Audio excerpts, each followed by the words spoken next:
No, I guess I'm like,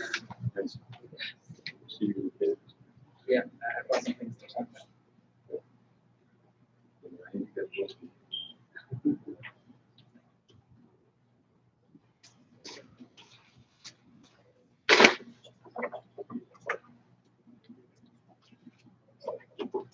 Well, just full screen from everything so the sisters can see what's happening.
Yeah, kind of like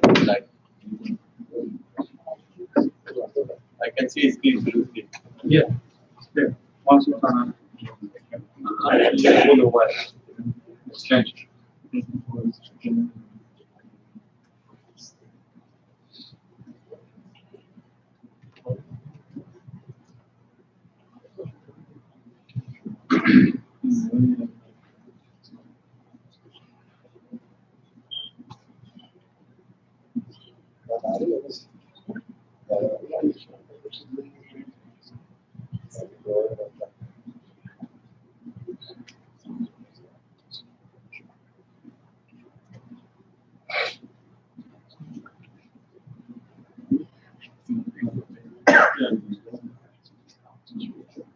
This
Hey,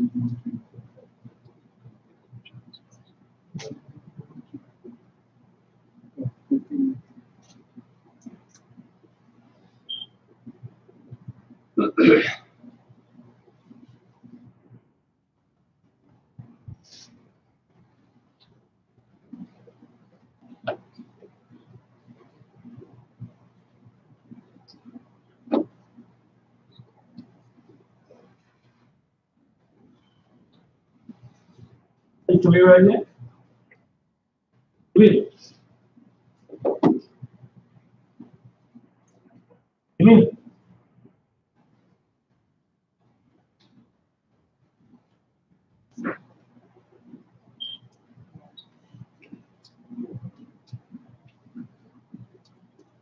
Ready? She's actually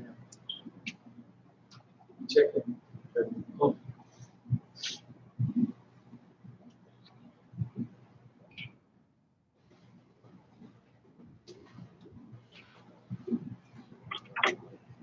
Let's start in just now, inshallah.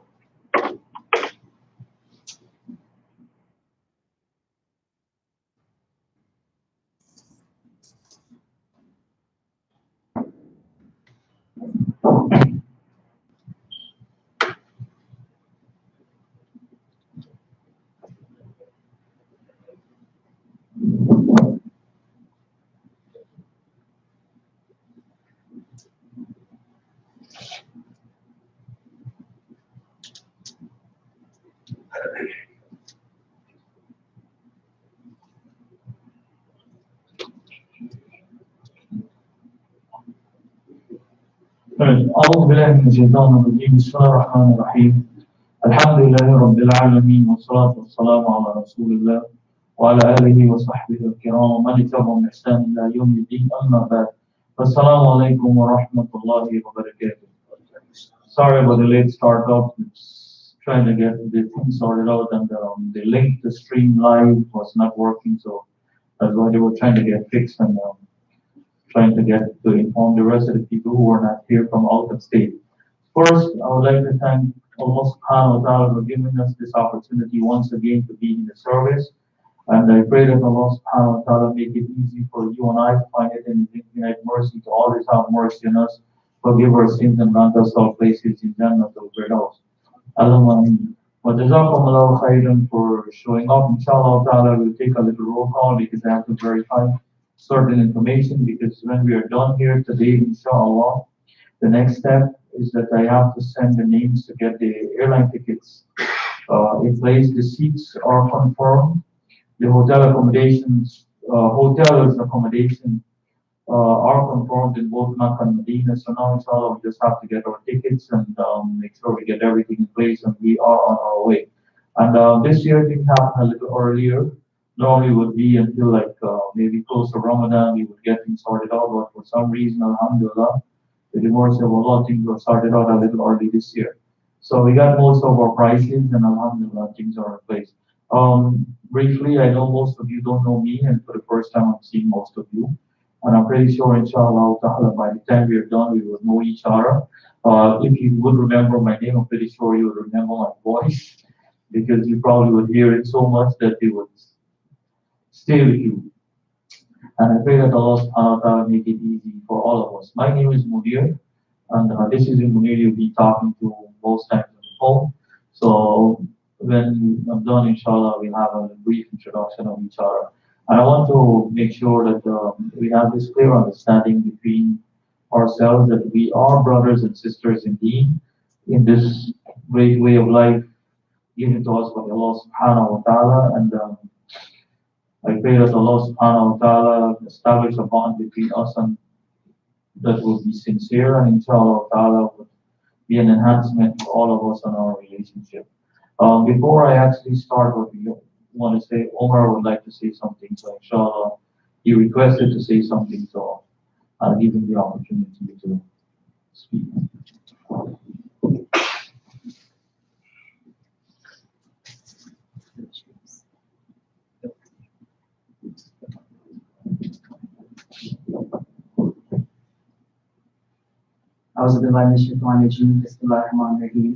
Thank you very much for giving the opportunity to speak. I went to Hajj 2 years ago in 2017. I went through that experience. If you're going for the very first time, you can get my contact information. If you have some personal questions you want to ask, you can ask me as well. A few things I wanted to discuss was one thing is that you have to find patience in yourself in this Hajj. We were stuck at the airport for close to maybe 10 or 10 hours just for waiting for our bus to take us from the airport to Makkah. And you have to find the patience in yourself and find the sabr to go through whatever you have to go through. Your Imam, Mullah Munir, is here to guide you. You have to listen to him because especially if you don't speak Arabic and you get lost, you'll be very hard to find your way back. So he tells you to go someplace, you go that place, you follow him, whatever he says. The other three things I wanted to talk about was the weather. It's very hot. Think of it as taking a blow dryer and blowing your face. It's hot like that. And if you want to practice your walking, you're not used to regular walking, go outside in the noon sun, go walk outside there. That's the weather. Okay, at nighttime, it gets to about 99 degrees Fahrenheit, and that's their cool weather for them.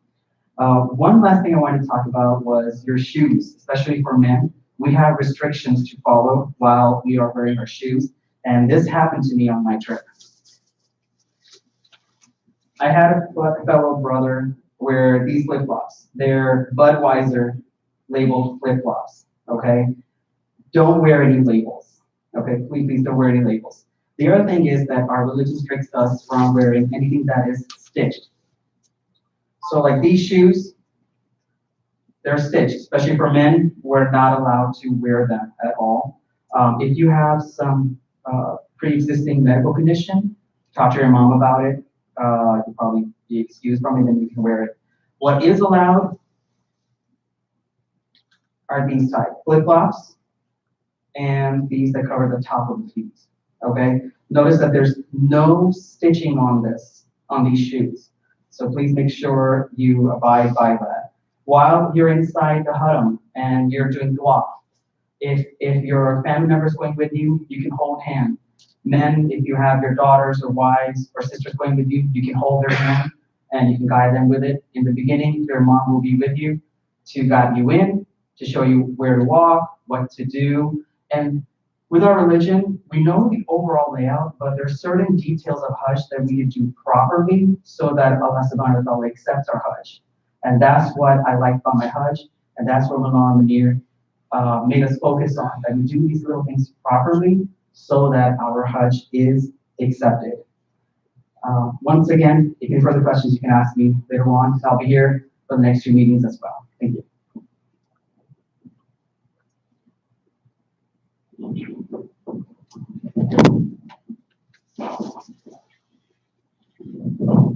Assalamu alaikum. Correct. My name is not Maulana Munir. My name is Munir Khan. Brother, I'm to you, so you call me Munir, and that's your relation. I don't have a title. And I'm not interested in the title. The only title I want to have is Jannah. So make a dua that inshallah, that you and I and our families, inshallah, end up in Jannah to Firdaus. Hajj is something that you and I should think about seriously because it is one of the greatest trips that you can embark on. It is not an ordinary trip. It is not a vacation. It is not a sightseeing trip. It is a trip that you're undertaking to earn the pleasure of Allah subhanahu wa ta'ala. Because Allah is the one who made this compulsory. Man istata ilayhi sabila. That whoever can afford the means, they should make the preparation to go to Hajj. Many people have this idea that the means mean that you must have abundance and extra money and resources, and you use your surplus to go to Hajj. No, it means that once you have the means and the resources that can take you to Hajj in the season of Hajj, then Hajj is compulsory upon you. There is only one accepted reward, or one reward for an accepted Hajj.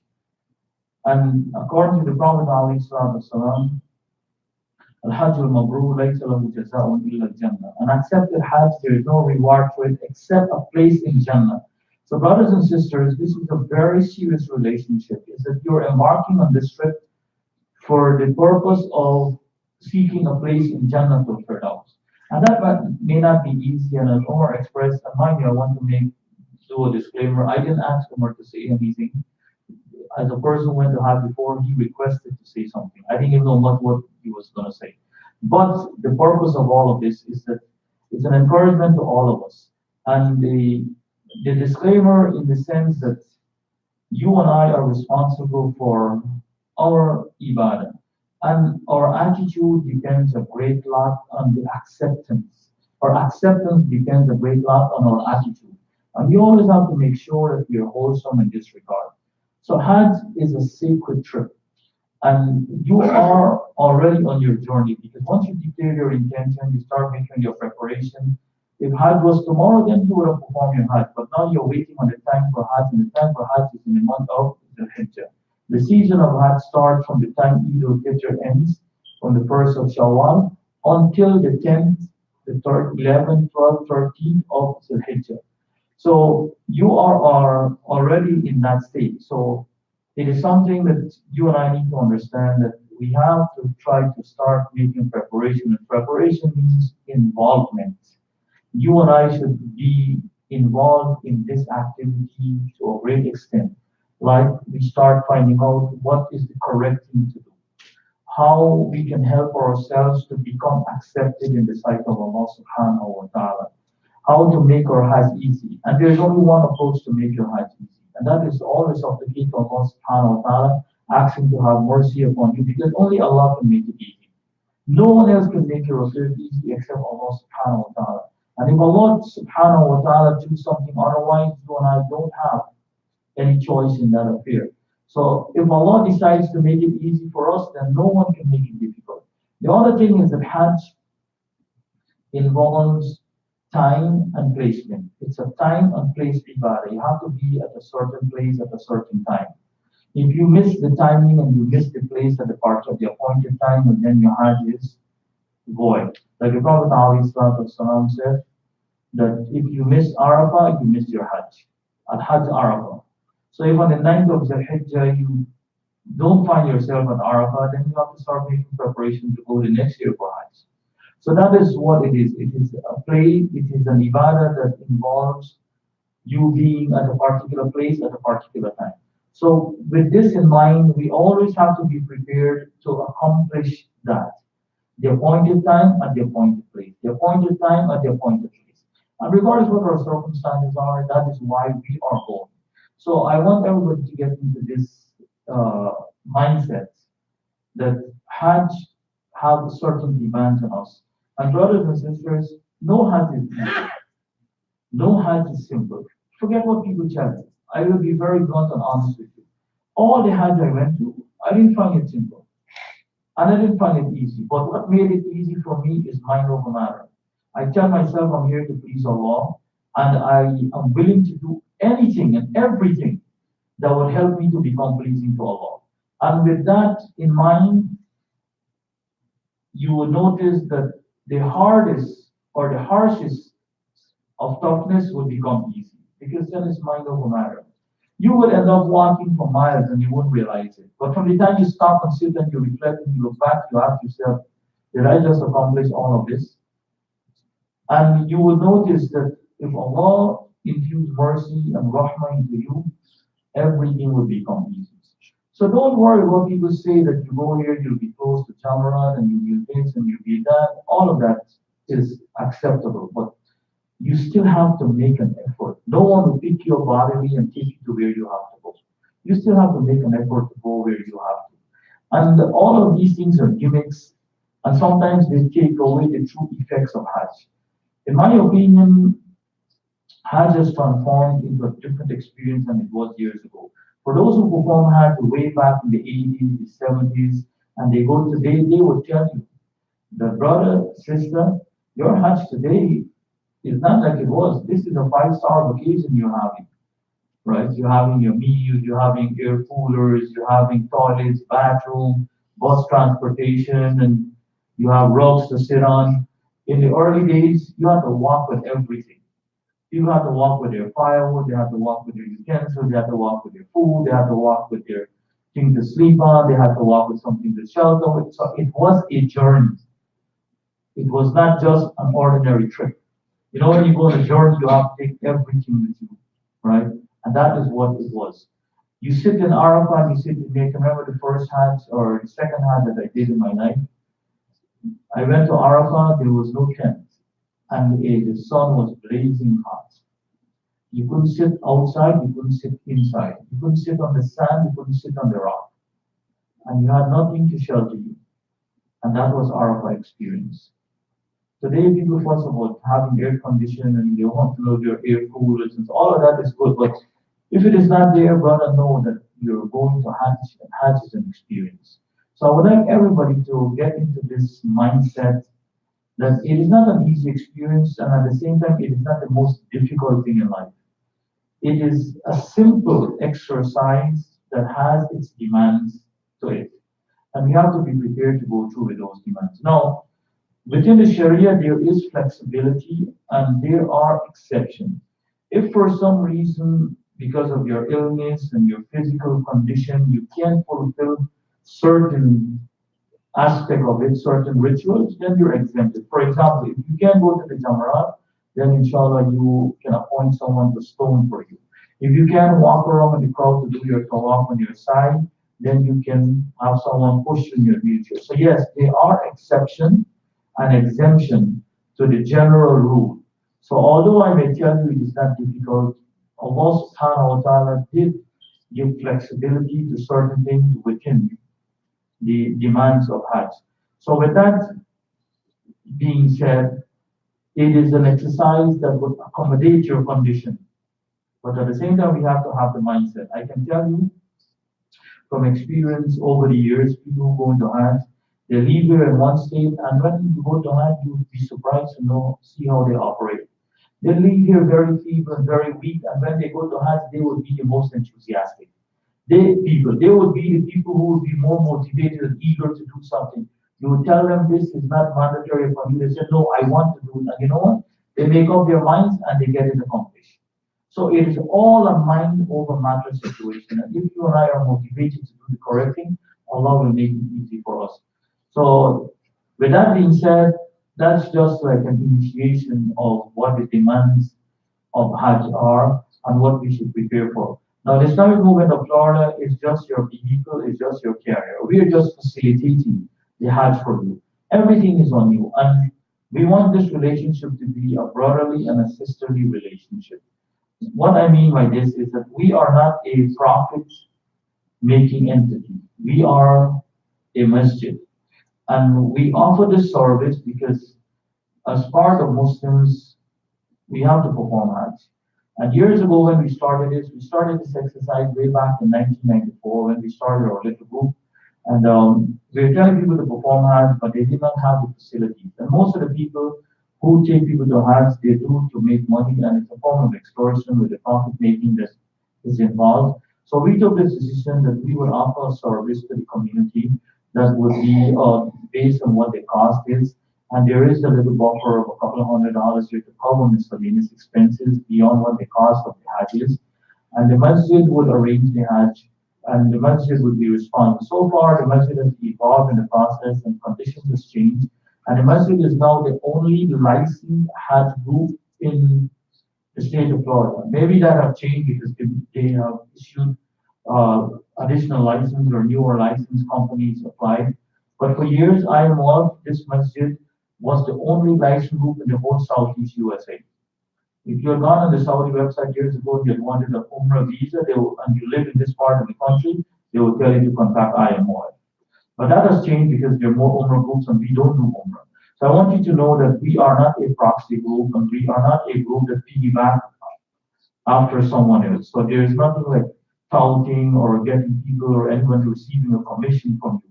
The Islamic Movement of Florida is a registered licensed group by the Ministry of Hajj to take people to Hajj.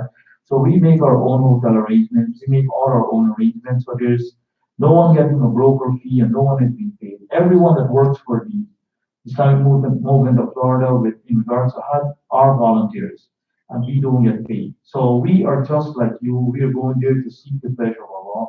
We are going there to help you to get close to Allah with the hope that inshallah, if your Hajj is accepted, ours will be accepted. And it's a brotherly relationship.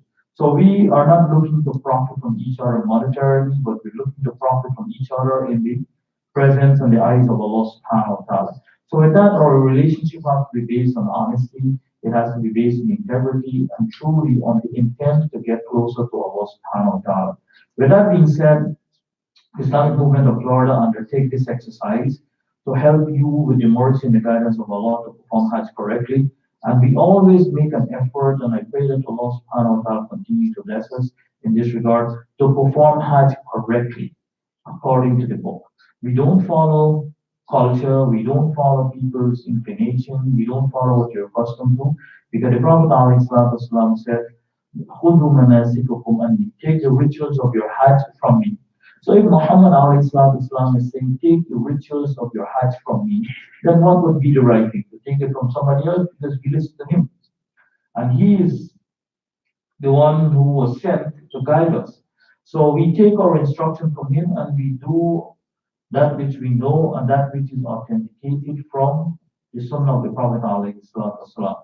So yes, brothers and sisters, we make an effort to do it according to how Allah and His Rasul says, so that we may earn the pleasure of Allah subhanahu wa ta'ala. Because remember, we want our Hajj to be accepted. So the Prophet ﷺ said that the only reward for an accepted Hajj is a place in Jannah.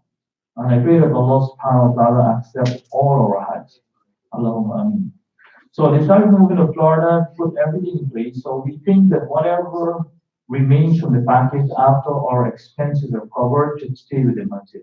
So your money, whatever remains from the money from the package, it stays with the masjid. So it's not a couple of again. So no one benefits, and if you know of anyone who benefits from the group financially or otherwise, you need to let me know, because I would like to put a stop to that, because this is a relationship that is based on honesty. So all of us are going here to earn the pleasure of Allah subhanahu wa ta'ala. So our Hajj this year is no different. It's under the Islamic Movement of Florida.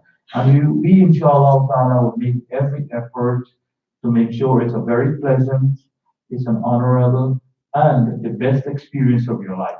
So we would like you also to help us in this regard so that we can share the effort and make it an enjoyable experience for everyone. Now, we're very straightforward in our dealings. Whatever we say, that is what we do. And we expect people to ask questions to find out about arrangements from us and to find out what are the things to expect, what are the things that will be given, what are the things that are not included, so that we can have an open understanding and an open relationship. At this juncture, I want to make sure that I emphasize that nothing is perfect. Let us not say that everything will happen perfectly. We don't have control over many things. But we will try our very best, inshallah, to make sure things are in place for you. And that would be our thing. Sometimes things will happen that is beyond our control, but we have to deal with it. And all you know is that that may be our test to see if Allah will accept from us or not. And it depends how we adapt to the hurdles. So we always have to be prepared. We always have to stay calm and know that our obligation is to perform Hajj. And once we get that done, then inshallah ta'ala, everything will be in place. So, inshallah ta'ala, we leave on the 4th of August and we come back on the 23rd of August. This is the phone number for Turkish Airlines. We're flying with Turkish Airlines. I thought I had the information here, but Turkish Airlines is the confirmed seat reservation that we have, and they fly from Miami. They fly from New York, they fly from Chicago, and they fly from Houston. So we don't have control over the gateways that they fly from.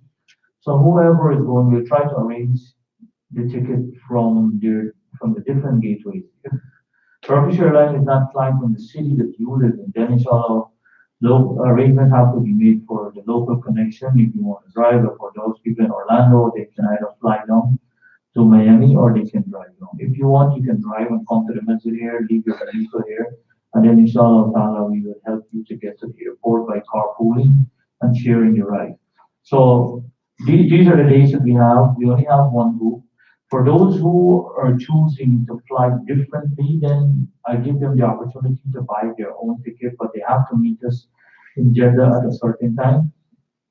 and they would be in the airport before we arrive, because we arrive there as a group, and I don't think it is fair to have the entire group wait on one or two individuals because they're doing something different. So they need to arrive there before us. They wait for us in the airport, and once we get there together, we travel to Makkah. Now, there is a reason for this. The hotel reservation we have is by contract, and we have the hotel reservation from the 4th of the Hijjah. So if you arrive there before, you will not have access to the room. The other thing is that if you are one person and you arrive at the airport, then they will wait until they get 48 or 47 other passengers for you to ride on the bus, and that may take a while. The government keeps the passport, so that is why it is preferable that all of us try to travel together, so the passports would be together, so you will not be misplaced and you will not left wandering elsewhere. Now, there is a reason why we prefer to have everybody together, travel together. But some people have different needs, so we try to accommodate, and they need to understand that they need to cooperate with us. There is a reason to have everybody together so that you eliminate confusion and people getting lost from this place. Because if you get lost from this place, you can be left suffering for hours. And you don't want that. But like Omar said, the place is hot, it's exhausted, you don't know your way around, and then the stressful aspect of it, but knowing where to go and what would happen, all these things can be eliminated once we stick together and becomes easier for everybody. So that's the reason why I prefer to have everybody travel together. Now, for those who are doing different things, they need to wait for us, and then we join the bus. We go to Makkah.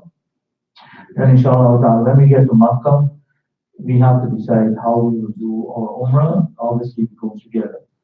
Recommendation for those intending to perform Hajj. This is something that you need. You need to make your intention to perform your Hajj sincerely, because nothing is accepted from Allah subhanahu wa ta'ala except with sincerity. So if it is not done sincerely, brothers and sisters, you're wasting your time, you're wasting your money, you're wasting your effort.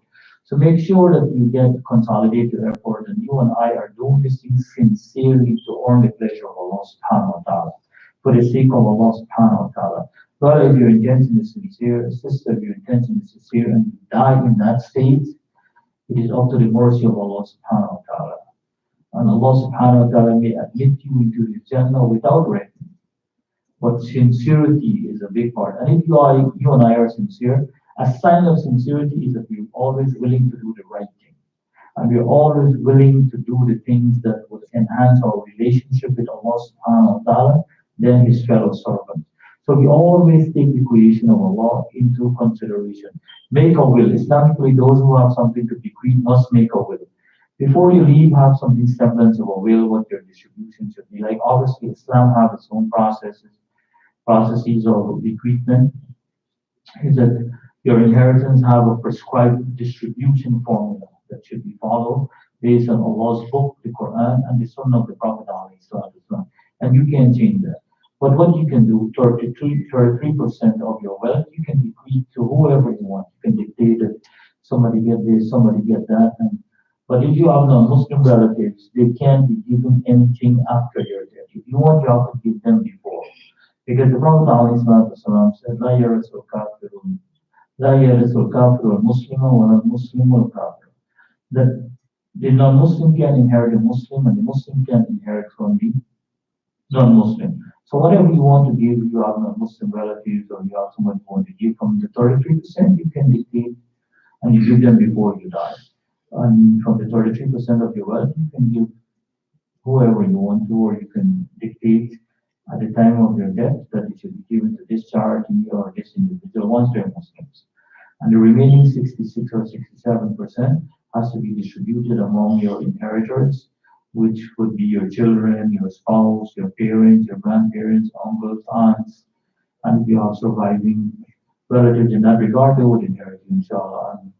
But the will that we're talking about here is that you make a will to say in the event of my demise while I'm away in Hajj, and then inshallah ta'ala I should be buried where I die. I would like my body to be flown back home or brought back home or be sent to Ghana or Pakistan. That's the thing that we dictate. And who should handle your affairs and who should be responsible for your burial in that. So it's like it's like a little bequeathed will that bereavement will, sorry, and then how you should be mourned and those kind of things. And we have copies of that. You can take one and you can just fill out a name that this person will be in charge in the event of my demise. And it can be valid, that will can be valid up to the time that you are away. And it is null and void after you return. That's up to you. But you should make sure you get that in place. Make amends with anyone with whom you have a strained relationship. That is very important. If people on earth don't forgive you, it is very difficult for Allah to be forgiven you. So make amends with the people that you know. For those who wrong you, those who don't wrong. People who disrespect you, that's a totally different problem. They always abuse you and they always think, once you don't have anything against them, well, then that is okay. But you and I should never encourage anyone to abuse and disrespect anyone, especially Muslims. Practice walking. You should get into the habit of walking a little bit every day because it will help. Forget anything else. Your tawaf on your side involves walking. It doesn't matter which group you go with. You can go with a VIP package, or you can go with a package that takes you. When you have to do your tawaf on your side, they're not there to help you. You still have to go and get it done yourself, right? And no VIP package have personalized guide. Oh, I pay for a VIP package, so there will be a guide taking me around. You don't have that. They tell you, look, that's the haram over there, and the Kaaba is in there. Marwa and Safa and Marwa is there, go and get it done and come back, right? So you still have to go and get it done. So what you should do, get into the habit of walking a little bit. If you are a wheelchair user, well, then you should walk with your own wheelchair, or you can make arrangement there for a wheelchair. It's always available for sale or for rent at the haram. If you have a lot of time on hand, then you can wait. They have the second store at the haram where they have motorized wheelchair. You have to wait on its availability, and then you can rent one and you can do your tawaf on your side in that. But instead of having to wait on that, you can get someone to push you and it will be a lot faster.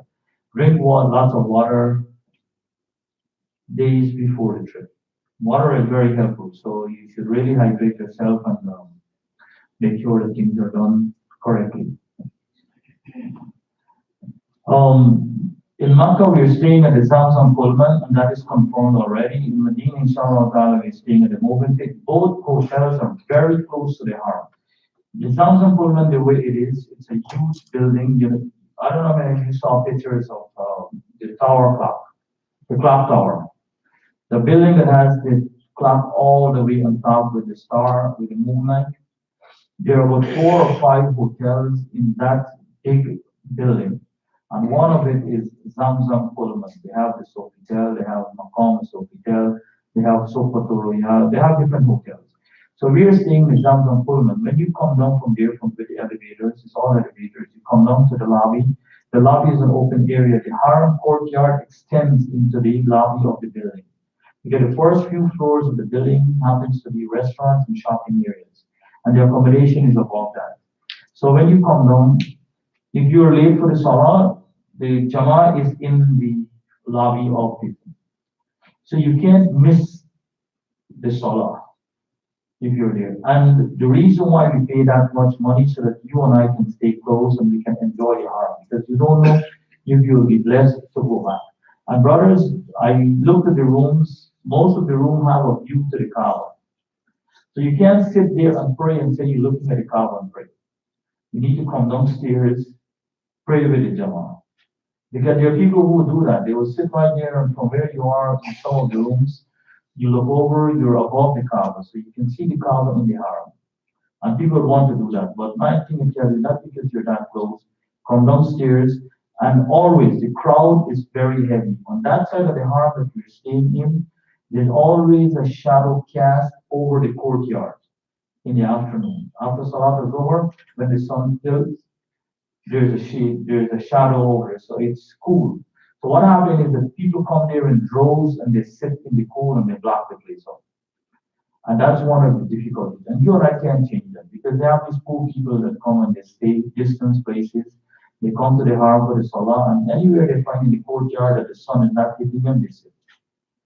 And the place is always crowded. So if you want to come to the Salah, you gotta come down a little early, go through the crowd and get to the Salah.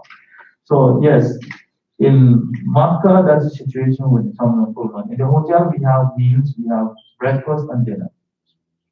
We have dinner, breakfast every day of our stay. We leave on the 17th to go to Medina, the 17th or the 18th. From the time we arrive, we have breakfast every day. We have dinner until the 14th of Dhul Hijjah.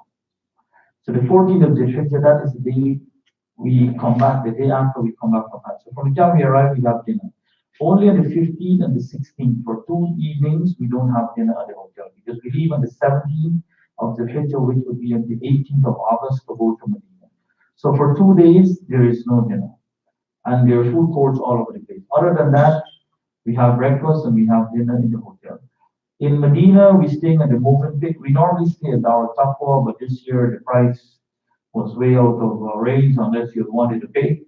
It's a couple of hundred riyals more per person. So we decided to go to Movenpick. And Movenpick is also very close to the Haram. You come out to the hotel, it is the accommodation is upstairs, and then there's shops downstairs. So you come out into the lobby, you go through the door, and then you have the fence and the courtyard is right there. So you can't miss the salah. Movenpick is closer to the ladies' entrance, and the men will go forward and they will come on this side. But both hotels are next door to the Haram. From the hotel door, you're in the courtyard of the masjid. So there is no Azizia, and we don't go to Azizia. During the days of Hajj, the rooms are available to you and you have access to the room. In Movenpick, we are staying in suites, and each suite has 2 rooms. It has a sitting area. It has 2 bathrooms. It has a kitchenette, and it will be four individuals per room. And the bathrooms, which I think is a good thing, and maybe you may not agree with me, but from Hajj, when you have 4 or 5 people staying in the same room and they use the bathroom, the place can become a little messy. And I'm pretty sure that you're conscious of that. And I don't like the idea of the bathrooms being inside the room because it becomes very sloppy at times. So both set of bathrooms are outside of the room and where the kitchenette is. So it's 4-4, and it's brothers separate and sisters separate. Um, there were people who had asked me if I get rooms at 4-4, but we'll have to see how that is sorted out, inshallah. But if that is the case, then they'll have to have some arrangement because the men can mix with the ladies if they're strangers. So that's the reason why we put men separate and ladies separate. So it's 8 people per suite in 2 rooms, 4 each with 2 bathrooms, with a kitchenette if you want to use the kitchen, and there's a small sitting area if you want to sit. And normally we always have problems with bags. So the sitting area comes in very good for people to leave their suitcases and their luggage because the hotels tell you bluntly, look, we rent bed, we don't rent luggage space. So they don't have space to luggage. And Hajj is about making money. Don't let anyone fool you, right? So space means money. So they tell you bluntly, we are not renting space for suitcases. So that would help us out a great lot, that we would have some room to put our suitcases. In Medina, it's 3 persons per room, unless if you want a double room. We only have access to 4 double rooms, and it's an extra $500 for the room per couple. So there are 2 requests already, so we only have 2 remaining. Um, it's brothers separate and sisters separate. For those who have their families at no additional cost, they will be given private rooms. So they don't have to worry. Like if you have you, your son, you, your wife, and your daughter, your child going, you'll be given a private room. If you're 6 of you, and then you'll be given 2 private rooms, so you can share the room how you want. And that's basically how we do it. Where I can accommodate families, I will definitely make an effort to accommodate so that they stay together. And that's not a problem, inshallah ta'ala. Um, What if it's just 3? Then does he get a private room or they have to in Medina, they'll get a private room. The family is 3, let's say. Yeah, but what happens is that if they're strangers, like brothers and sisters, nothing, because the rooms are neighboring to each other. Okay. But then if they want a room like that, well, then the extra bed they have to pay because we're renting for bed. We're giving you for bed. But the brothers and sisters will be close to each Yeah, close proximity to each other. We'll try to do because so that they can maintain contact and it will be easy access. It's always like that. So inshallah, whatever we can do with the logistics of it, we will try to help to make sure it's easy for everybody. Right, and the first day that we enter, it might be a little problem, but once we get settled, inshallah, everything should be in place. Some of the documentation you have to remember to walk with you. So, well, obviously your passport, tickets, hand voucher. For those who have green cards, I will need a copy of the green card now to register because Sometimes people misspell their names and they put different names. They do put their calling name instead of their official name in documents, and that will cost money later. So that's one of the reasons why we insist to have the proper document. When you go to Hajj, you need to walk with your original green card if you're a green card holder. Why? Because they will deny you boarding and coming back. Vaccination certificate, all these things will be stable in the passport. When you get back your passport, inshallah, what you should do is don't remove anything from the passport. Once it's stable in there, you leave it there until your return. I will give you instruction, inshallah, when to remove the stuff. What to pack for the trip. On your carry-on, the little bag that you're taking with you always should have all your money that you're walking with, all your medication, the personal stuff that you always are in need of, right? That, and then your ihram and your pair of slippers with your belt. For the sisters, your ihram is your regular garment that you choose to wear, and you can wear stitches and you can wear shoes with stitches. And the regular garment or outfit, you should have two or three extra in your bag in the event that you don't get your suitcase, because that happens. For the brothers, your ihram is the idar and the rida, the two pieces of white cloth that you need to have to enter into the state of ihram. And we will do that inshallah ta'ala in Istanbul. If you don't have a set of ihram, the masjid for a donation of $25, you can get a set. I would advise that you only get one set, because when you get to Jeddah and you get to Makkah, you can buy additional sets and it's much cheaper. So you only do getting this set because this was donated to the masjid for people to give a donation and just to ease the stress of having to go look all over the place to find one. So to make it convenient, it is available here. So you get one that will suffice your need until you get the Jeddah. Then you can buy these three additional, which will make it cheaper. Then you can choose between the quality, because the one that we have here is not the best of quality and it's not the worst.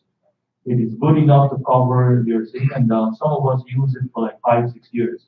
So it is not an inferior quality also. It is fairly good, but some people have a little preference otherwise. Inshallah, that is the situation. Women do not need any special clothing. She wear her entire, and that's basically what it is. What to pack? No, the ihram must be carried in your hand luggage, and always remember that. All your medication, all hygiene items, soap, toothpaste, etc. Spending money. Always remember that you walk with the new $100 bills. If you have the older denomination, the older bills, they will not change it. The money changers will not change it. So the newer bills with the big face on it, that is what you need to have. And you always have your money with you. The hotels are very safe unless you have it on total display. In your hotel room, if you leave your money in your bed, you leave it open, people come out, people will be tempted. But if it's hidden, people will go search for it. And that is what we should always remember. If you have special preference in regards to your linen, like your pillowcases, your sheet, your towels, you should walk with your own, because we will only have available what's available in the hotel. And if you have a different preference, well then inshallah you should walk with your own. Always have to remember, brothers and sisters, you have to be patient. Nothing is perfect. And people, by the time we arrive at the hotel, things would be really aggravating. You would be up for 2, 3 days, and all you want to do is sleep. And that would be the state of affairs with everyone, not you alone. So you have to think of everybody, and we will try to make it as easy as possible for everyone. Always remember, walk with a small flashlight. It comes in very, very useful. So that is something that we should always take with you. Upon arriving in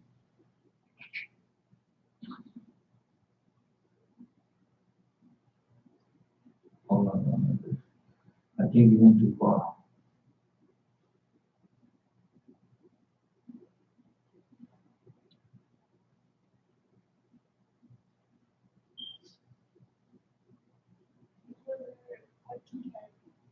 Huh? What to carry? Yeah. What to pack? Yeah, so yeah, you need to pack that. A lot of people don't walk with that. You need it. They should remember that always.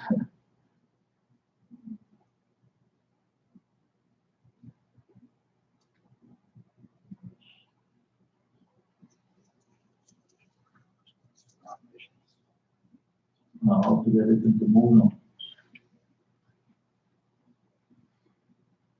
You can have the printout of everything there. You have the printout. We'll send it by email to everybody. All right, the actual trip. Upon arriving in Jeddah, expect, like you were saying, we don't know. The last time we arrived there, we were waiting to clear. We arrived like about 3 o'clock. We prayed Salat al-Fajr. We were waiting. We were sitting, waiting. Then they said the computers are down. That is a hedge of technology. He said you got to wait till it's fixed. And we had to wait there for a long time. Prior to the days of the computer, they'll tell you the crowd is too large. You have to wait on your turn. And that will be 10, 12 hours too. So when we arrive there, inshallah, we'll try to expedite things, get everybody together, and we will continue to Makkah. By then, we would have stopped in Istanbul, get into the Ihram, and that's why we need to have the 2 pieces of white cloth with us and the sisters, their change of clothing to go into Ihram. I'll give instruction, inshallah, as to the do's and the don'ts and the intention in the different session. So it would be done because we have 2 other sessions. Then, inshallah ta'ala, we arrive there, we will be in a state of ihram. So then we go to Makkah, and after clear immigration, inshallah ta'ala, we will head on to Makkah. Upon arriving in Makkah, we will make a decision. If we arrive there early in the morning and the place is very crowded, then we will not go to the haram to do the Umrah at the same time. We'll wait a little bit. Or if we all decide, if we get there at 9 o'clock, we will go. Inshallah ta'ala, we'll make that decision then.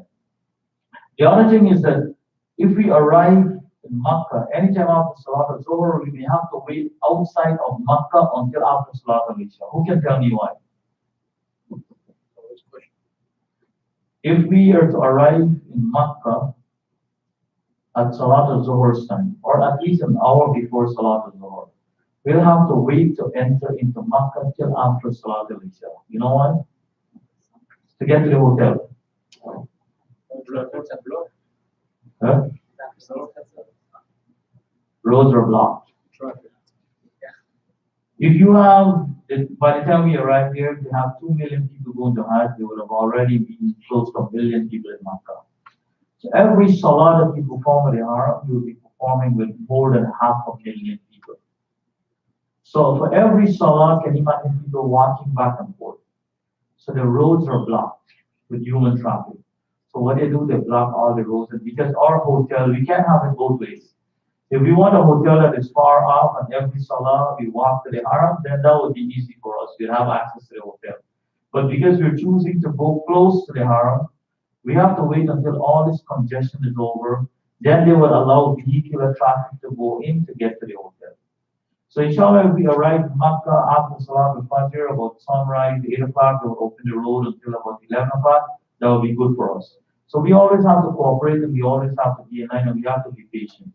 So inshallah, we get it. It will be better for us to go find a masjid out, relax in the air condition. We have access to bathroom and we have place to sit around and wait until after Isha to go in when it will be easy. Rather than to come in the street and wait in the sun and then you don't have anywhere to go. Because they don't allow you to come out from the bus too much because the passports is a situation and they're afraid that you may flee. So yes, so we will make an assessment and then we will decide what to do. And inshallah ta'ala, obviously we will do what is best for you. After performing Umrah, Umrah basically is that you go in the state of Ihram, you go to the Tawaf, and I'll give instruction inshallah in detail how to do it. I have some books there. At the end of the session, I'll give you some books also for you to read. And I'll go over in detail the second session. How to put the ihram on, what are the things that are allowed in the ihram, what are the things that are not allowed, how you perform your umrah. You go around the Kaaba 7 times, and then you perform 2 rakah, and then you go between Safa and Marwa, you cut your hair, shave your head. And then after we're done with that, we'll have a few days to relax. And then on the 8th of Zulhijjah, which is expected to be the 10th of August, pending moon sighting, that will be the first day we have to get into the state of ihram again to go back to go to Mina for our Hajj, and that's why we're there.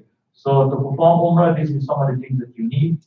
So you pray the 2 rakah, that's basically some of the thing. I will inshallah all this thing here, the PowerPoint, I will send it by email to you. So in your leisure time, you can review, and if you have any questions, you can call me. And I want to make sure that everyone understands. If you call me and I don't answer at the time, it means that I'm busy or occupied with something else, but I make an effort to return every missed call. I don't avoid calls. It might be a day late, it might be a few hours late, but if a few hours go by and I don't call you back, it means I didn't get your call. Call me back. Don't assume that I get your call. For Muslims and anybody, that is the responsibility we have. If you call me, that will be something important. So that is how we should think about it. So if you don't hear from me, call me back, and then inshallah I will think, or that you can always send an email or something. So this is basically some of the instruction in regards to the ihram. Woman wears a dress that meets Islamic requirement, and this is very important. For the sisters, for the brothers, it's not much of a problem, but our private parts always need to be covered in the state of ihram. For the brothers, it's from above the navel to the knees. Always needs to be covered, right? You have to be conscious of that. Then, if it's not covered, then your iman is not accepted, and Allah knows best. For the sisters, it's everything except their faces, their hands, and according to some scholars, their feet. According to some, they should at least have a pair of socks on. But that is the minimum that should be exposed. And this is something that you and I should do. Instead of ihram, I'll emphasize again, you can't clip your hair, you can't cut your nail, you can't use anything scented, you can't cut trees, you can't hunt, you can't have marital relationship, you can't discuss marriage, and any of those things. So, inshallah ta'ala, our miqat would be Istanbul. There is only 5 miqats in the world, in Saudi Arabia. And it covers people entering Makkah from different parts of the world. From Istanbul, inshallah, we will go into Ihram, but when we're in Makkah, from the hotel, we will put our Ihram on. And these are some of the things that is not allowed in the state of Ihram.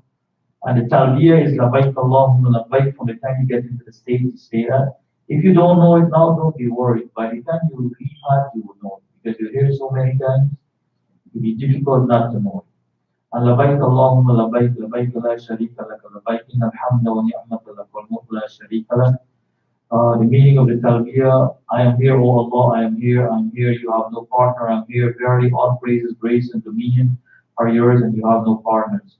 The tawaf, I'll give instruction of that inshallah ta'ala, and the tawaf continues.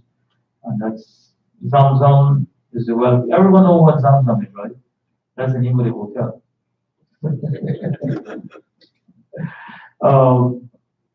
Zamzam is a well that have a relationship with Ismail and his mother, and then where the water goes out from the ground for Ismail, for Hajra to give to Ismail.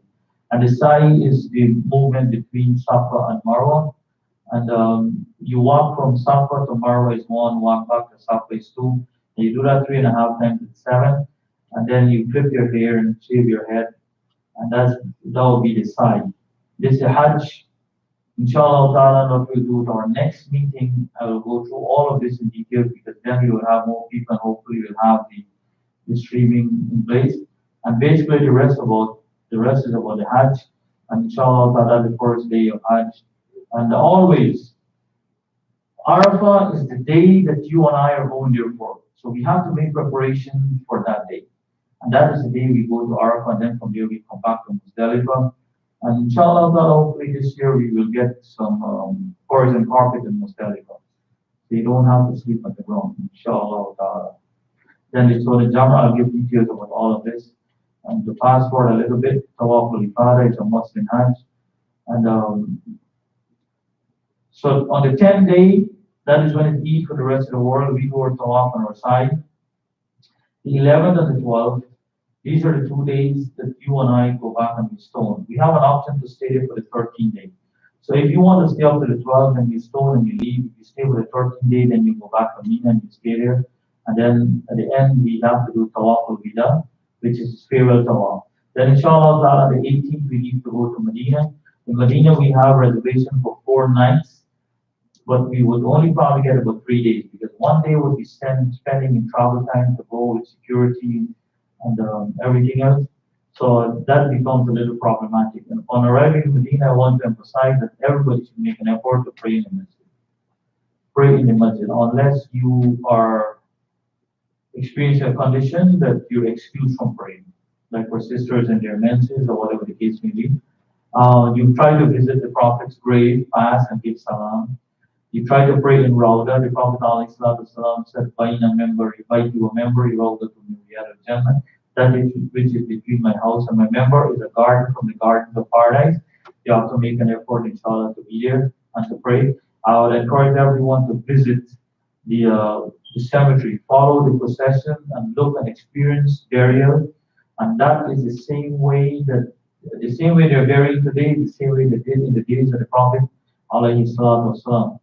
And now we'll arrange tours to go to visit different historic sites, and it may cost everyone, and it's an optional thing. It may cost you about 20 to 30 riyals per person. And inshallah, on the 22nd, we'll leave Medina to come back to Jeddah to fly back home. And that is basically the end of our trip. We come back home, and inshallah ta'ala, by then we hope that we would have had an accepted Hajj and Allah would accept our effort. I plan to finish the meeting at 3:30, so the next meeting, inshallah ta'ala, the agenda for it would be the rituals of Hajj and the Umrah and the Ihram. And then the third meeting, inshallah ta'ala, that would be basically to give our passport back and our visa. With our visa, inshallah ta'ala, that would be after Ramadan. Now, a couple of things in regards to our Hajj. I want to make sure before everybody leaves here today that we get a little roll call for those who are here. For those who would like to go to Pakistan and elsewhere, they need to see me today. Now, we're traveling in the summer, and it will be very difficult to get seats later. So we need to make early arrangements. If not, I'll give you the option, inshallah, of choosing. I don't know if Turkish Airlines would accommodate to go to every city in Pakistan or India. I know they probably go to Karachi. I'll make the request. If not, you'll have the option to buy your own ticket, and the cost of our ticket is $2,250. I will take out that. I will give you the timing like I did with some people, and the time that you ought to arrive in Jeddah and the time you leave. So whoever is booking your ticket, they need to make sure that they meet those requirements. Other than that, if you would like us to do it, then inshallah we have to make arrangements early. Since that we have everything confirmed, then we would appreciate that people start making payments because I already wired close to $200,000 of the masjid money. Now the masjid is not a very wealthy masjid. You may hear the masjid have a lot of money, but that's most of the money from the masjid used up already. Because we don't collect deposits and we don't collect money up front because we don't want to keep your money. Now, if for some reason you can't go to Hajj, and it can't be I decide not to go. Maybe you get sick, death, some serious thing, and the visa is not in your passport yet, and we can get somebody to replace when you go. Inshallah, we'll give you back all your money except for that which have mandatory penalties. Like the airline ticket would be $250, and you don't have control over that. They take your money out before they send back your money, right? But whatever is refunded, we will give you back 100% of your money. For all these years we've been going to Hajj, taking people, we never had that where we kept people money for anything because that is your money. But obviously you have to be a legitimate thing. For those who are listed on the group and you're not going, I'd appreciate if you can let me know. I talked to most people and they're confirmed. Because what happened is that people are calling to go with the group and we're only taking about 90 people. And so far we have 77 listed on the group, right? And there are other people who say that they are going. So we don't want to hold up the space in the group also. So it is only fair that if you decide not to go, then you need to let us know so that when people call, they can fill the space. Because remember, it's money that we're spending that non-refundable. The money, the payments that we make for the hotel, you and I will not get back a penny of it, but we have to get somebody to use the space. So it's a budget money. So I have to be very careful how money is being spent because you make a small mistake and then money is gone now. For example, of your $8,000 that you're paying, close to $4,000 is going for hotel accommodation alone in both Makkah and Medina. So it's not cheap. The hotel in Makkah is close to $3,020 per bed, and in Makkah it's $700 and close to $800. So it's not cheap. So that's the flexibility, and I want to protect your money and I want to make it easy for you. So we will make every effort to make sure that things are in place. So inshallah, I would appreciate if people can start making their payments because I would not confirm or what you might want to print the airline tickets, have the tickets issued unless I receive payments. Because from experience, people say, brother, we're going, they leave the name on the list, and you know what, the masjid bought the ticket, and at the end they're saying, well, we're not going, and sometimes they don't even answer you. and the masjid end up losing the money. No, the masjid money is charged, not my money. So it is not right to use it like that. So we have to separate the two entities. So that is why we want to make sure we collect your money. It's your expense and we take care of it. And you would not be cheated because if anything happens, you can ask all those who went to Hajj with us. We make a lot of effort to make sure that the money is well spent and your money is given back to you. Because we don't want the Yom Kiyama that to be something over us. This is a relationship that is based on honesty. And honesty is to Allah, not to you and I. And if you're honest to Allah, then we will be honest to everybody. But if I'm honest to you, it doesn't mean that I'm honest to Him. Right? So that is what the relationship is. And like I said, it is not brothers and sisters, we have to make money. Honestly speaking, if you want, if I want to make money, we can make a lot of money from it. The Hajj that we offer with the hotel and everything, if you go with some other group, they will charge you $12,000, $13,000 for the same thing. So I can sit and tell you here that you have a five-star accommodation and this is what it costs. But no, we're not here for that. I'm here to make it easy and we are here to make it affordable to you. And it is your money and it is your responsibility. We are only administering. So inshallah ta'ala, that is basically what it is. I will take a little roll call now. Inshallah to see who I have here because we need to confirm the airline tickets and we need to make sure that those things are in place. So bear with me a little bit.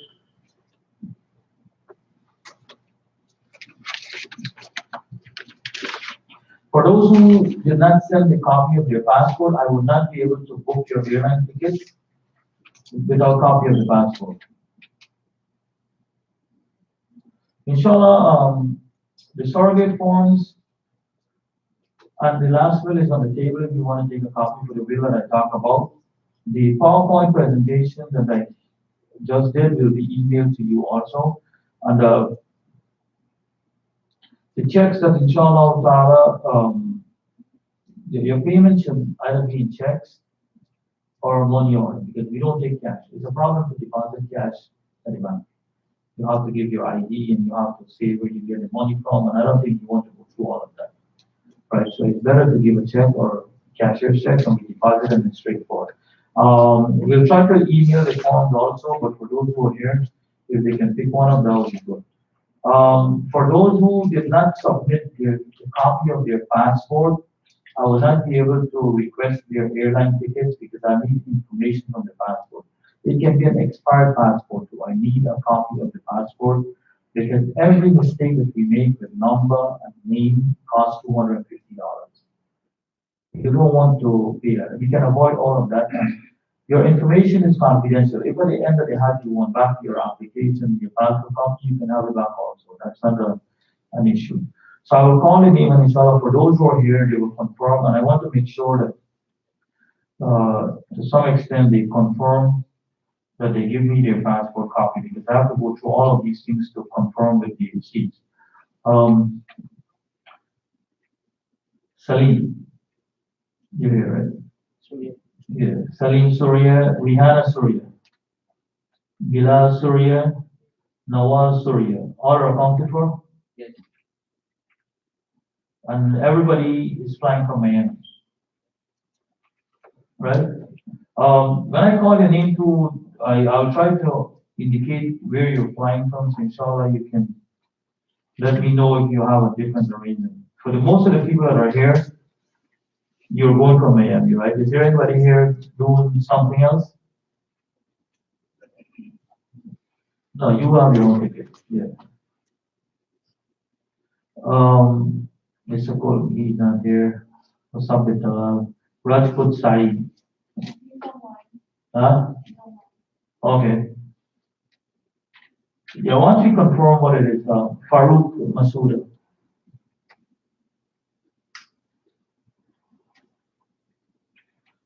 Junaid Najamuddin. Bahrain Junaid. They're from Dallas, so I know them. So Azmat Ali, Farah Azmat, right? You have your own ticket. Sani Mohammed, Zagira Mohammed, Imtiaz Muhammad Rafiq, that's New York. Abdul Rashid, Miami.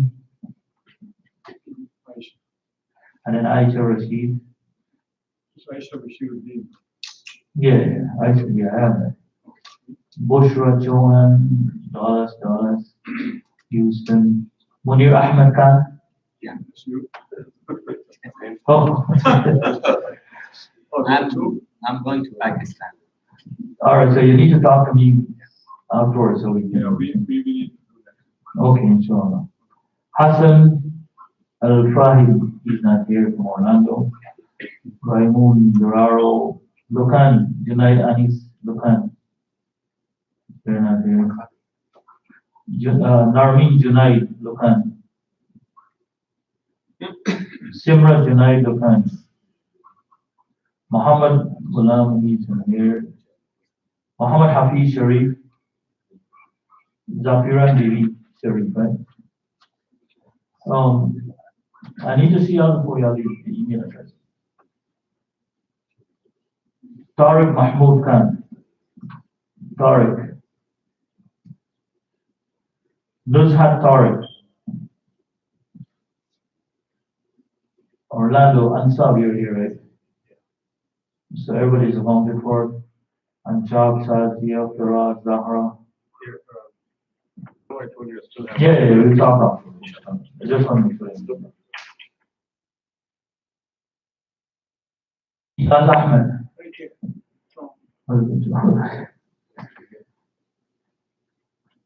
Nigat Sultana Ahmed. Yes. Tariq Majid. Samina Majid. Okay. Muhammad Suhail Sharif. Okay. Shahjah Suhail. Okay. Zahid Saeed Usmani. Yes. And then Sana Usmani. Okay. Fatima Nazir. And Noman, they're not here. They're not here. Naseem Akhtar, know them. Syed Mashood. Mashood al-Hafiz. Mona Zunir. She's there. Okay. Tariq Muzaffar. Rohina Tariq, eh? From here. Yeah. Yeah, I got mine. Muhammad Ghulam Mustafa. He's not here. Bibi Vanisa Hassan. Farida Hassan. You're here?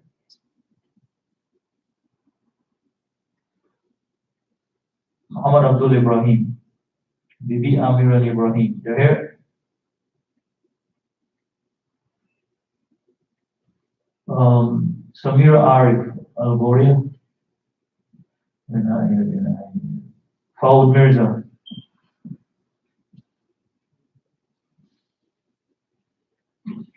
Is there anybody here who did not hear anything?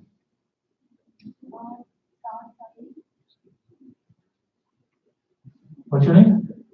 My son, from my house is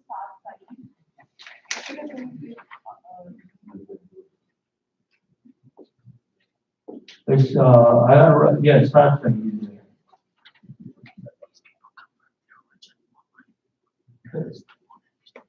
yeah. Anybody else here who did not hear anything?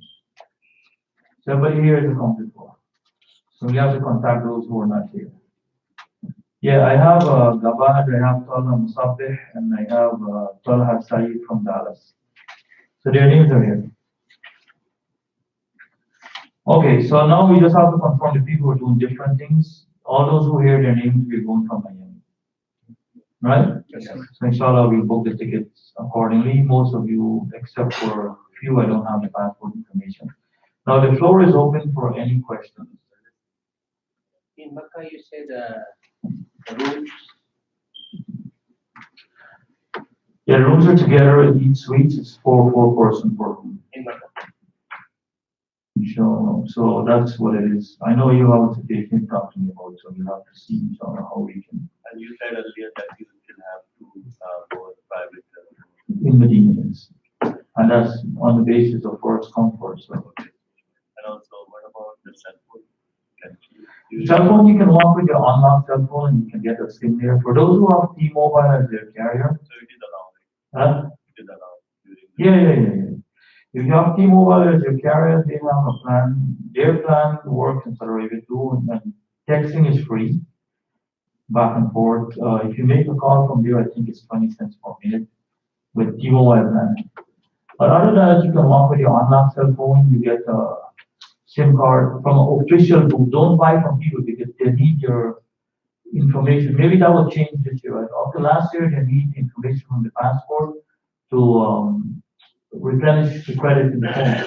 So if you buy it now and you don't have that number, you get one-time use. When the credit is on the phone, it's done. The number is done. So you better buy from an official booth and you get all the information that you need so you can use it SIM. The other thing is that using the SIM there, if you put money in it and you don't get uses of it, you don't get back your money. That happens with a lot of people. You lose money all the time on the phone. So if you have T-Mobile, it's free texting, WhatsApp with internet. You have Just Talk, you can download Just Talk or something, you can do that. They come up with your here. It works. So what about if someone lost some family members to open the procedure to find? No, that I will explain. We never had that problem in this group. In this group, I want to emphasize, it's brotherly and sisterly concern. We move together, we move like a pack. We move together, we take care of everyone. We don't do like other groups that go here and say that's the haram and that's mean and Arafah you on your own. We stick together all the way throughout the trip. You're accounted for all the time. And that's one of the emphasis here because we are brothers and we take care of each other throughout the trip. So when is the last day to submit all the information? Yeah, I'm coming to that inshallah ta'ala. The passport, we'll need the passports the latest at the end of Ramadan. Ramadan ends about the 5th of May, right? The 5th of June, sorry. Starts on the 5th of May and ends about the 3rd or 4th. Each should be on the 4th or the 5th of June, inshallah. By then, we should have all the passports, have the vaccine. You need to get your vaccine meningitis. And we need 3 pictures, passport size pictures. And the pictures should be white background and clear. Please do not take your picture and print it regularly home. Then the embassy will reject it. It will cost you more money. Right. To FedEx and to send because they would reject the passport if the pictures are not clear. Just like a passport. Yes. So we only need 3 pictures. At the end, I'll probably give it back to you. We need 2 to send with the passport and 1 to walk with. Independent problem. Marriage certificate if you want. Yes, for those who are married, we need the copy of the marriage certificate. If your children going with you, we need a copy of their birth certificate. So how long does it take to stamp visa? It depends on the embassy. The process starts from the 1st of Zulqa'dah, which would be like about maybe the 3rd of July, and it ends at the 25th. So by the end of July, before we travel, by 25th July, all of us will get our passport back. The vaccine, how long has to be? The vaccine is good for 5 years. So you take it today, it doesn't matter. It's better you take it early, independent to get sick. It's the meningitis for cold. Vaccine I had it when I went to Umrah. I have it still. Yeah, if you have it 5 years ago, it's still good. But for those who never got a vaccine, they need to get it on. Doctor said 1 year instead of 5 years. I know it depends who you talk to. Some say it's good for life, right? They said 1 year. 5 years. Some say 3 years, some say 5 years, some say it's good for life, some say 10. I don't know. I had 1 year. Okay. And then I think people over 55, they don't give it to anymore or something new. They have different things that they talk. I don't really know. So it will be the meningitis, what else? No, just the meningitis. Pneumonia or. No, just meningitis. It's really a new one, right? No, yours is good. It's 5 years old? Yeah, that's good. 1.5 years, I went to the. No, that's good. If you have it within the last 5 years, inshallah, it should be good. So you don't have to pay because the vaccine is a very expensive vaccine. If you have insurance, the Costco is like free or something. Yeah, if you have insurance, you get it through your talk to your primary care I don't physician. think insurance covered this. It does. You don't? In Costco, it's not covered yet. You could go to CVS and get it. CVS. Okay. Nobody does. Okay, inshallah. And then the slippers is very important that you was emphasizing. Slippers without any stitches. At the next meeting, I'll emphasize all of that. So don't gather anything yet until the next meeting when we discuss the rituals of the Umrah and the Hajj in totality. And then inshallah, we'll contact everybody early. So most people who are traveling from here should be here for the meeting. And then the people who are out of town going with us, they will have to follow the live streaming.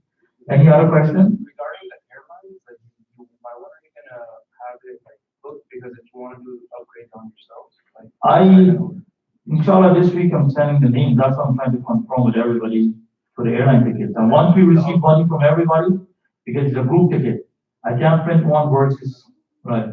So then everybody has to make some payments. We will just tell them issue the tickets and I forward it to everybody so you can make your own upgrades and you can request what you want your seat and whatever, inshallah. So this year we were very early with our arrangement, which is good. So at least we have everything in place. You don't have to worry again. Any other questions? The passport copy that I sent from my son, it's expired copy, so I have a new one. No problem, inshallah. Yeah, for all those who send expired copies of their expired passport need to update the copy with the replacement passport. Any other questions? The, I didn't hear you. What is when we park in an public court or can season and then do what happens? Nothing, we still go with it, hopefully we'll get by. And when is the next meeting? You know, the next meeting is listed on the schedule that I sent out. No.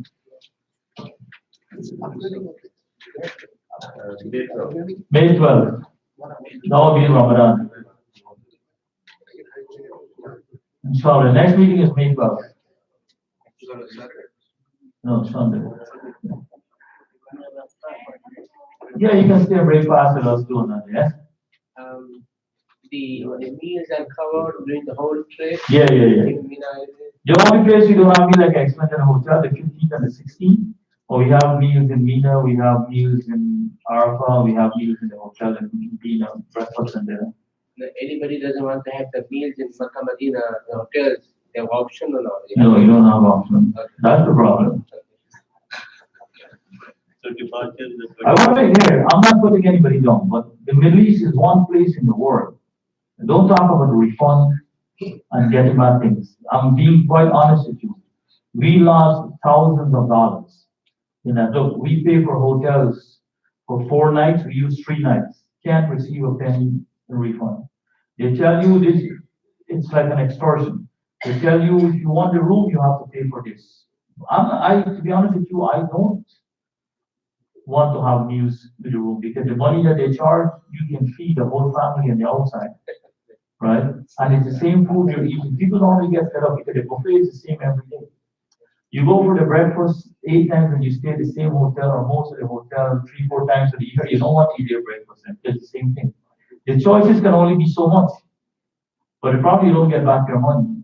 And people, for some reason, people were taking people to go to Hajj, they emphasize the thing that food is the package, food is in the package.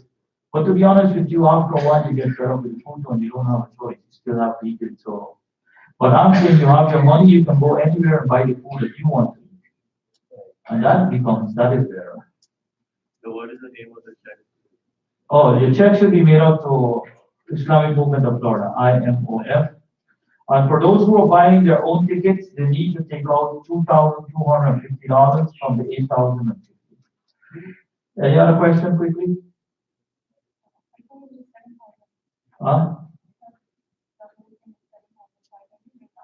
No, it's 7,600 plus the Hajj tax, which is 350, and the sacrifice, which is 100. Total is 8,050. The Hajj tax is paid to the Saudi government, and the sacrifice is your personal thing. We're departing on August 3rd. August 4th. August 4th. The return is going to be 23rd. 23rd, leaving from Jeddah. Yeah, there is. We leave there early in the morning and we get home in the afternoon like about 7 o'clock on the 23rd. Huh? We don't have a last day, to be honest with you. The earliest you can pay for those who want to pay upfront, because you know what? I have to wire close to $1 million riyals to the hotel in Makkah. You're talking about with the hotel in Medina and Makkah is close to $400,000. So come the money that we have to send, I already sent close to $200,000. And that's the hotel alone. Because it's close to 100 of us, we are 90 from here, and from Guyana we have over 15. So you're talking about 100 people multiplied by close to $4,000, $400,000. So the earlier everybody can pay, the better it is. So leaving from Jeddah, we're going to You're gonna be coming direct to Miami or you're gonna go to Istanbul? No, Istanbul and Miami, but we're just connecting, we're just changing planes. We come Jeddah, Istanbul, we change plane and we arrive in Istanbul like about 10 o'clock and then we leave at about 1 o'clock to come back home. And we arrive here like about 7 o'clock in the afternoon. Those who are gonna be living to their own countries, other places, Yeah. go from Istanbul. To Istanbul. Because they come out to the base and then they go from there. Yes, but You yeah. will be the main person. Yeah. So would there be any dedicated person to guide on the daily side, on the sister side? We're all together, we're going together. Brothers and sisters together. So you arrive on the, sorry, we'll leave on the 4th, which is about less than a week before Hajj starts. Yeah, we're leaving here on the 3rd On the 3rd, sorry. of the Hijjah, Till Hajj. which is the 4th of August. Okay, so in about 5 to 6 days, the Hajj will start. We'll be in Makkah, inshallah, for that. Then when we come back from Hajj, we stay here a few days before we go to Mina. So you get a few days before, then a few days to rest and recoup. Then we go to Medina, and then inshallah we come back home. Yeah, earlier you said you are departing from Medina instead of Jeddah. Yeah, but we didn't take, because what happened, we have complications with the hotel. The hotel didn't want to change the date, so you had to pay for the 4 nights. So before everybody lose 1 night money, there's no harm in flying back from Jeddah, so they make use of the stay in Medina. Yeah, so I have. Because I had confirmed on the 22nd, hotel ends on the 22nd. Then for us, it'd be good for you to fly back from there because you're just maybe you fly in the afternoon, so you will still make use of your time. But Turkish Airlines flies only in the morning, at 6 o'clock in the morning. So for us to connect to that 6 o'clock flight, we had to be here the night before the airport, from about 11 o'clock, 10, 11 o'clock. So then everybody would lose a whole night in the hotel. But with you now, you're flying in during the day, so you can go there in the morning, so you will still benefit from the hotel. Okay, So that's why I changed that to fly from Jeddah. So I can stay 23rd. No, you can say the 23rd. 22nd and then because 23rd I have leaving from Medina. The 23rd? Yeah. So I couldn't get the flight. The 22nd? You will have to find somewhere for you to stay, so I have my car, so I don't know. I'll find out, we can find a room somewhere and then we can stay. But I have to make a arrangement for the passport to be a day. There's no flight from Medina to Istanbul? Yeah, there is one. But for us to connect to come here the same day, the flight leaves Medina at 6 o'clock in the morning. Right. So if you're leaving at 6 o'clock, you have to be at the airport in Medina about 8 hours before departure. So you have to be there at 10 o'clock the night before. So then you lose a whole night in the hotel. It's less headache than. No, it's not much less. The airport is, Hajj terminal is. No, we don't go from Hajj terminal, regular terminal. So we will We go from the regular, that's why, yes, I know it. We go from the regular terminal. So we come back, yeah. So from Medina, we will come back to Jeddah. Yeah. So how I'm getting passport in Medina when Everybody get their passport at the airport. no, but I'm leaving from Medina. You get it at the airport. They'll give you a document, they send you. We don't keep the passport. The government holds on to the passport and they give it to you at the airport. So this is again only I'm one family member. So everyone is going to Jeddah. So I can get passport from Medina. So how They will give you a document and with that document, you collect the passport at the airport. Medina For the airport, yeah. You go to a place and the passport will be there. They're very good at doing that because they want to make sure you leave for some reason. So they will leave you. No, but you're going to like Huh? and that one people is going from Medina. No, you don't worry. Everything, that's the least of your worry. You just be prepared to travel. That's not your worry. When we are going to Mina and Arafat, the luggage was sailing back to The hotel, yeah. We're going to we're staying in the same hotel from the time we arrive until we leave. We're not going anywhere else. We just have to take our personal bag. Just our personal things. The rest we can do. Yes. Everything else, we have the hotel room all the time. What about the person, the bag that this bag Yeah. that's stitched during. No, that's okay. If you have during to assume something out, right. We put our belt on. Yeah, if that's out of necessity because you're protecting your personal stuff, that's okay. But the main garment should be without stitches. That's on you like your haram and your shoes and whatever. You understand that? No covering. The bag is not an issue. No. Any other questions quickly? The ticket arrangement, the dates which you mentioned, You can send that out in the email, which is booking. Yeah, everybody will receive their ticket by the email. So, The booking, which we're thinking that is expected.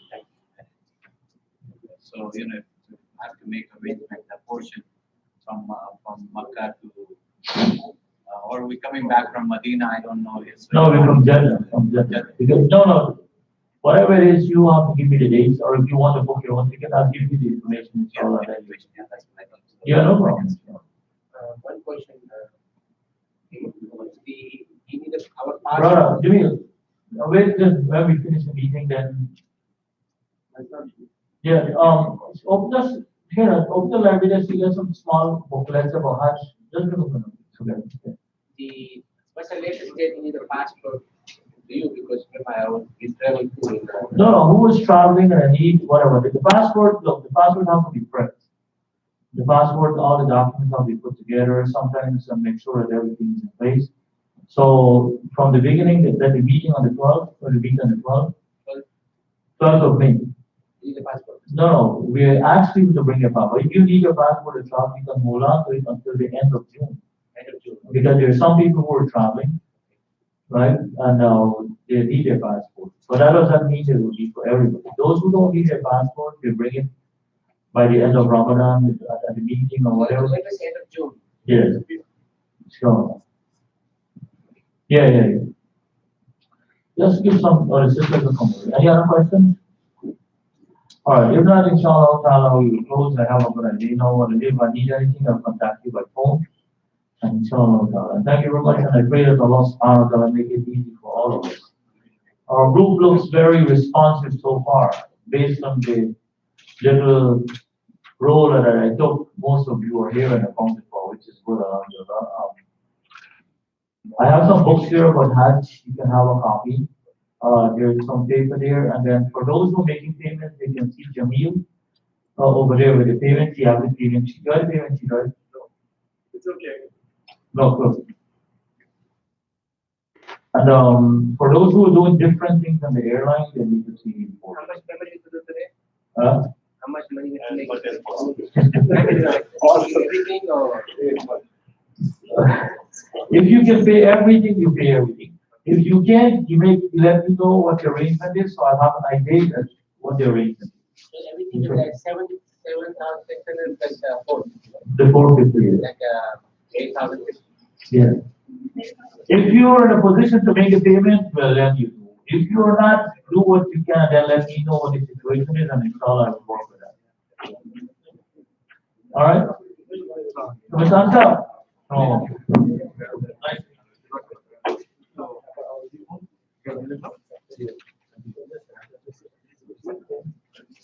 I had